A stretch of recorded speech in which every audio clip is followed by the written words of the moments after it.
Bonjour à tous, Stéphane Parent, directeur général d'Espace au BNL. Aujourd'hui, dans nos capsules techniques, sujet d'actualité, on va parler de recrutement et d'évaluation des talents. Tout ça s'intègre dans les difficultés que vous avez avec la pénurie de main-d'œuvre, la rareté des talents.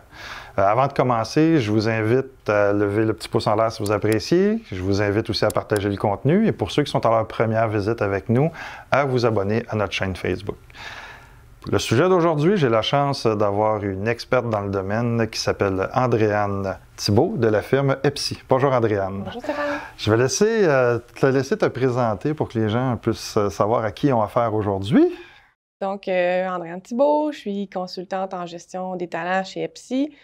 Ça fait bientôt 10 ans que je suis en ressources humaines et donc en ce moment, j'accompagne différentes organisations, le plus au volet conseil, justement par rapport à l'évaluation des talents, comment les faire développer, mettre différents programmes ressources humaines, entre autres, stratégiques, différents ateliers, des formations. Donc, voilà. Andréane, sujet de l'heure pour beaucoup, difficulté de recrutement, rareté des... Là, on a passé la pénurie de main-d'œuvre, on dit rareté des talents. Rareté des talents, j'ai entendu ça dernièrement. Écoute, c'est rendu grave. Ça empêche, tu sais, avant c'était des problèmes de financement, maintenant c'est des problèmes de ressources humaines. On doit pas avoir de l'argent, on n'est plus capable d'assumer nos missions parce qu'il manque de monde pour pouvoir le faire. Tout processus de ressources humaines va commencer par l'embauche, le recrutement. Puis c'est sur quoi je veux qu'on parle un petit peu. On parle de plus en plus dans ce contexte-là d'expérience candidat. Donc, c'est quoi ça, l'expérience candidat, puis en quoi c'est important? Bien, par rapport à l'expérience employée, qui est vraiment le pendant, là, dès le jour 1 où la personne commence, l'expérience candidat, c'est le avant.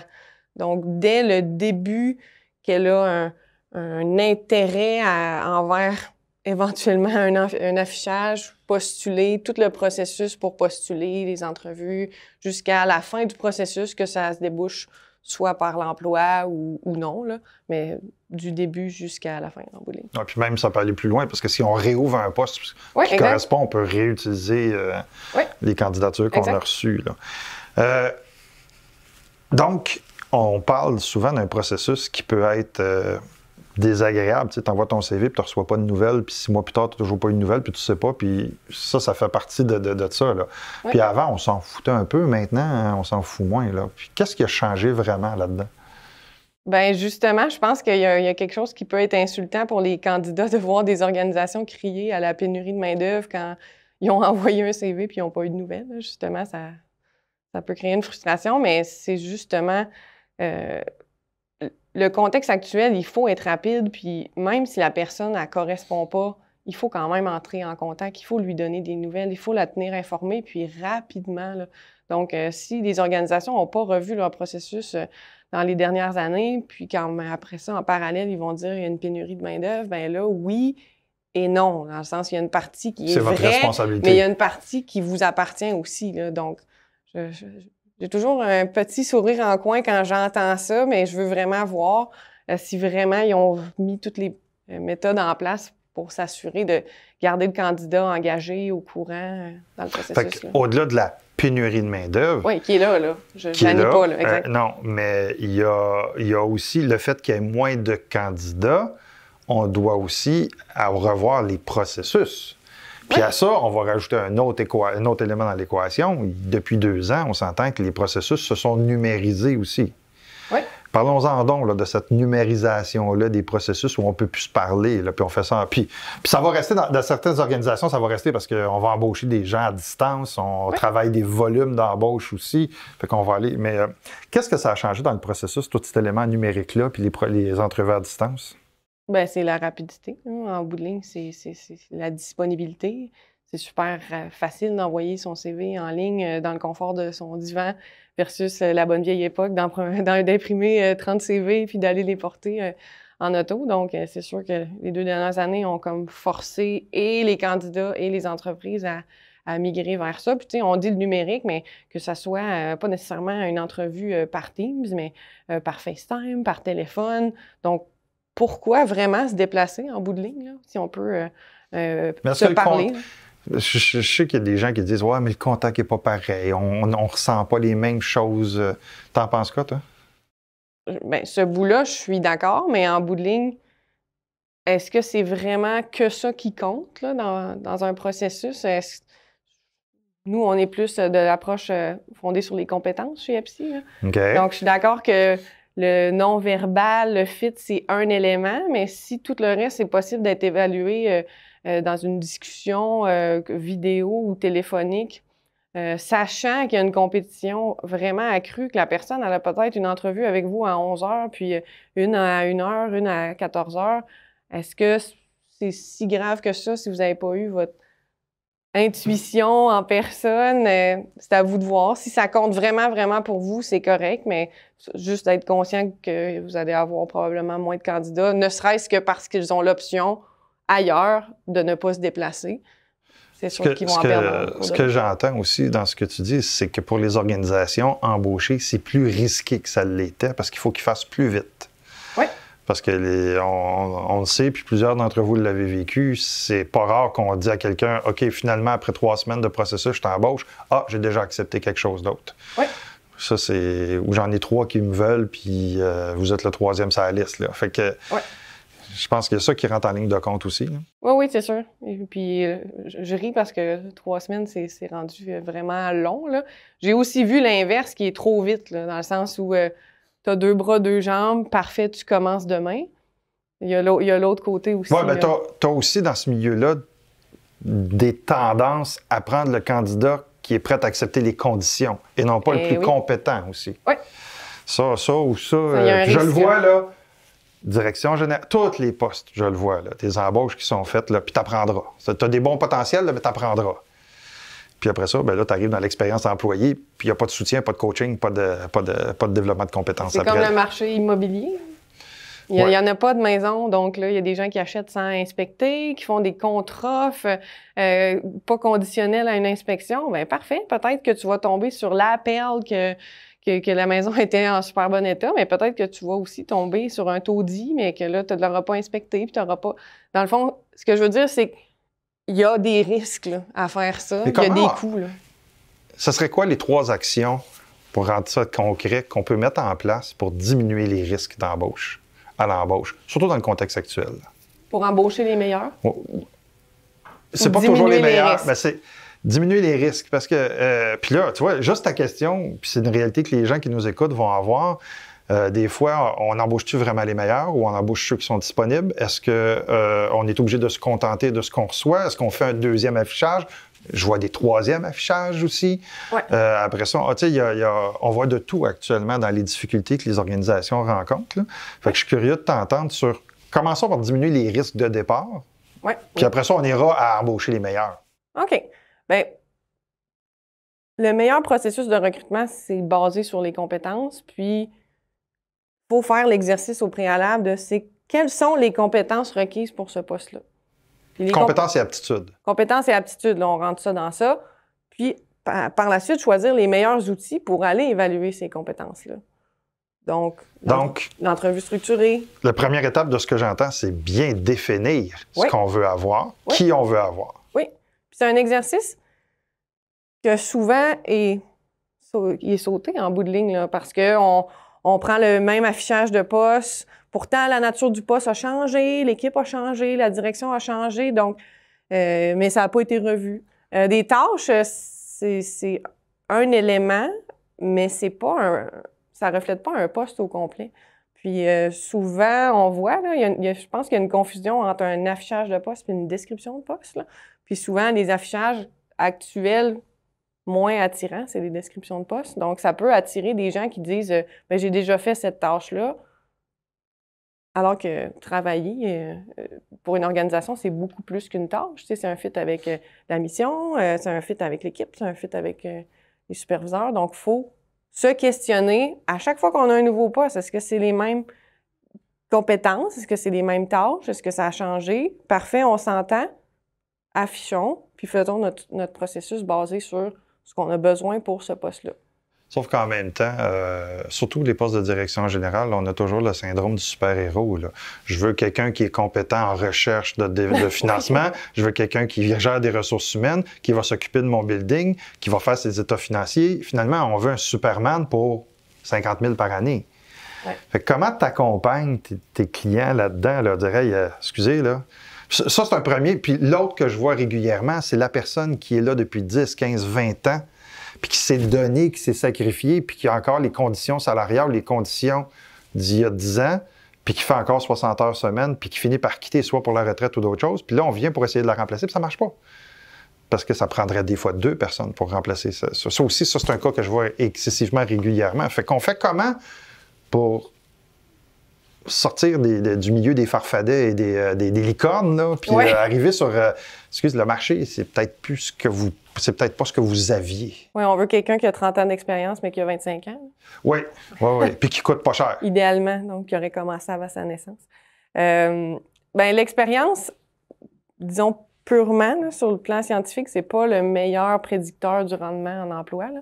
Pourtant, c'est quand même encore très commun de dire « je veux 15 ans d'expérience en finance, 15 ans d'expérience en gestion ». Donc, il y a des compétences qui s'apprennent très bien. Là. Si on a quelqu'un qui est capable d'apprendre, là, puis qui apprend vite, que vous lui montrez, évidemment, là, mais il y a des compétences qui s'apprennent bien. Donc, quand je reviens à ce que je disais tout à l'heure, il y a des compétences, quand on fait la définition de ces compétences-là, il y a des compétences qui sont incontournables.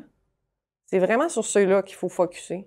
Puis celles qui peuvent être apprises, ben rentrons-les pas dans l'équation. Dans le sens où on sait que quelqu'un qui a déjà géré des buildings, ben on le sait que quelqu'un d'autre à l'interne va pouvoir lui montrer.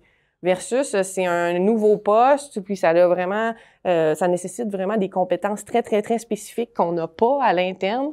Bien là, à ce moment-là, effectivement, on n'a pas le choix. Ça nous prend quelqu'un qui a ces compétences-là.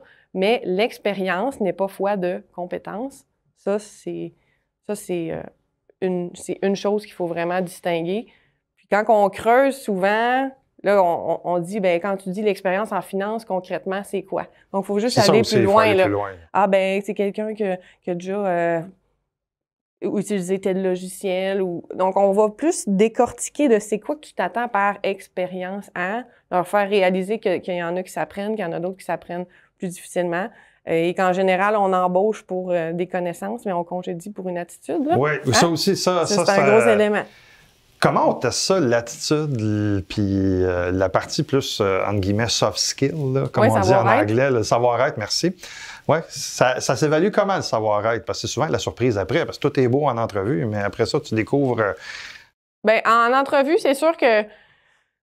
Je trouve que l'entrevue, ça quand même... Ça peut être très, très, très, très large, dans le sens où je crois qu'il y a des organisations qui pensent que leur processus d'entrevue est bon, mais qu'il l'est peut-être pas nécessairement. Il y a quand même souvent des questions très subjectives, très prévisibles.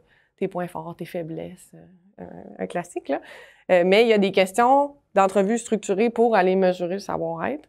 Mais on peut aller joindre à ça des outils psychométriques pour aller valider. Dans le fond, l'idée, c'est d'utiliser plusieurs outils pour se double valider, pour justement pas se fier à cet outil-là dit ça, donc c'est vrai. Donc, une entrevue jumelée à quelque chose, ou une deuxième entrevue, ou un test, ou pour aller valider les zones grises, puis dire, OK, on évalue la personne de 360, si on veut, là, puis on est sur la bonne track, là. Mais souvent, les gens qui sont bons relationnels ont tendance à peut-être scorer plus fort en entrevue parce qu'ils sont bons communicateurs, parce qu'ils ont un charisme, ils sont habitués de se vendre. Donc, souvent, ça peut faire un biais qui appelle un biais de halo, là. Ça peut comme masquer d'autres choses puis séduire l'intervieweur, puis on a le goût de l'embaucher, mais on n'a pas focusé sur les compétences nécessaires. On a mis trop d'attention sur ce que la personne véhiculait en entrevue. Tu as parlé de tests psychométriques. Outils, on va plus loin que ça, là, tu sais. Il n'y a pas grande organisation qui met de l'argent en arrière d'une embauche. Je parle en termes de publicité, en termes de processus, en termes d'aide. On essaye toujours de sauver de l'argent quand il est question d'embaucher, mais on va dépenser de l'argent dans un paquet d'autres choses dans bien des organisations. Considérant que le capital humain s'est rendu le plus grand des actifs, il y a des investissements à faire de plus en plus. Et un de ceux-là, ce sont les tests psychométriques. Puis là, dans les tests psychométriques, il y a toutes sortes d'outils, mais il y a toutes sortes de perceptions aussi. J'aimerais ça t'entendre sur ça et à quel point ça pourrait aider puis ça peut diminuer les risques. Oui, Puis, j'insiste sur ce que tu as dit aussi. Il y en a plusieurs. Là. Il y en a vraiment plusieurs sur le marché. À tous les prix aussi. Oui, de toutes les gammes de prix. Puis, comme n'importe quel outil, il faut que ça soit bien utilisé, bien compris. Là. Mais oui, c'est parmi les outils de sélection considérés les meilleurs prédicteurs du rendement en emploi, parce qu'en bout de ligne, c'est ça qu'on veut. Hein? On veut prédire le rendement du candidat en emploi. Donc, l'entrevue, c'est comme un classique. Les références, classiques aussi, pourtant pas super bons prédicteurs. Puis les tests psychométriques, c'est sûr qu'il y a des organisations qui les ont intégrés depuis longtemps, mais il y en a pour qui, justement, je pense qu'il y a des perceptions où ils ont vécu quelque chose avec un test une fois, un jour, puis ils croient moyennement. Donc, je pense qu'ils les mettent tous dans le même bateau. Ils pensent que c'est la même chose que le petit questionnaire dans le Châtelaine. Oui, exactement. Oui, bien ça, c'est souvent ça, la référence qu'on utilise, nous aussi. C'est ça. C'est normal, là, parce que il y a une méthodologie en arrière de ça. Oui, exactement. Là, c'est pas des questions prises au hasard. Non, ça a été développé, rodé auprès d'échantillons spécifiques. Les questions sont reliées à tel type de réponse comparées à d'autres populations de gens. Donc, il y a vraiment un travail d'arrière-plan, du moins pour certains outils psychométriques, là. Entre autres ceux d'EPSI, c'est certain. Oh, ben, c'est sûr. Certain. Mais en général, la majorité des bureaux qui sont moindrement structurés ont des outils en termes de tests psychométriques qui sont reconnus aussi.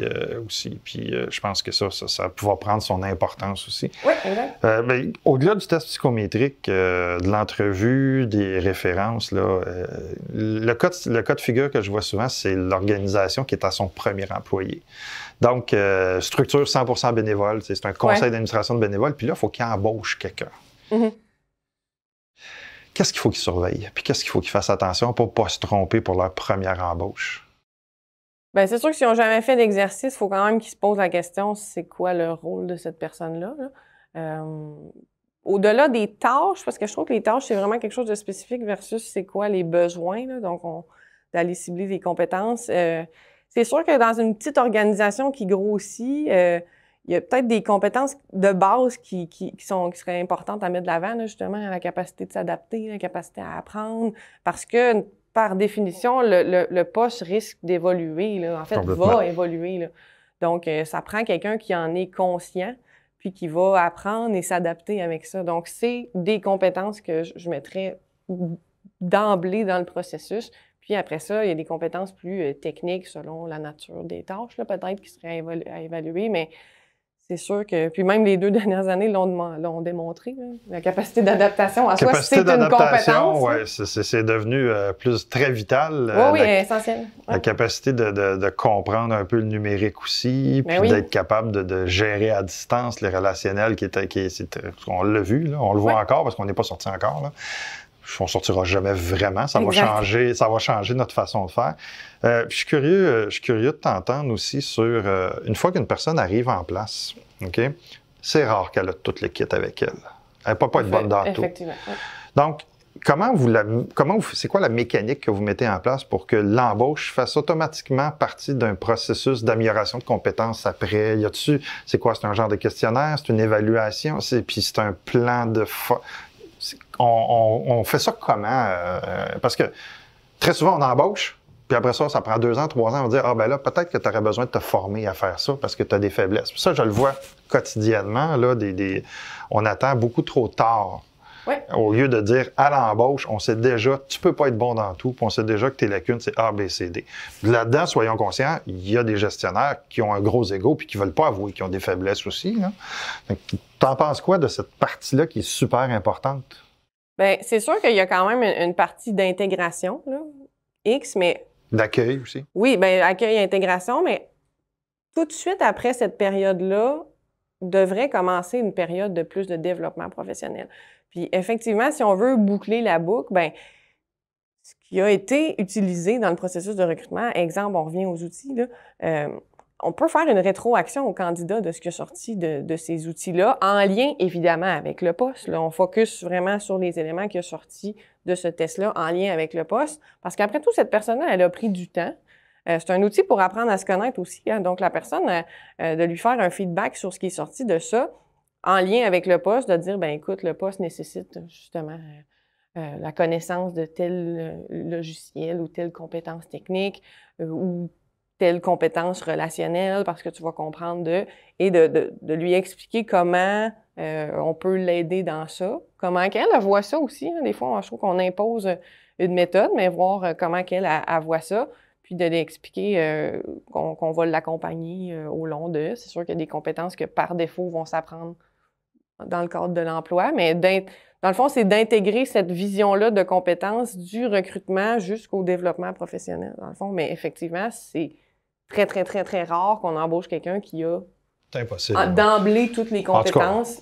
En direction générale, je peux dire que c'est impossible. Non, il y en a qui en ont beaucoup, qui ont des super potentiels aussi, des fois. C'est une question de potentiel. Hein? Puis peut-être, je trouve que dans les OBNL, c'est une option qui peut être super intéressante de...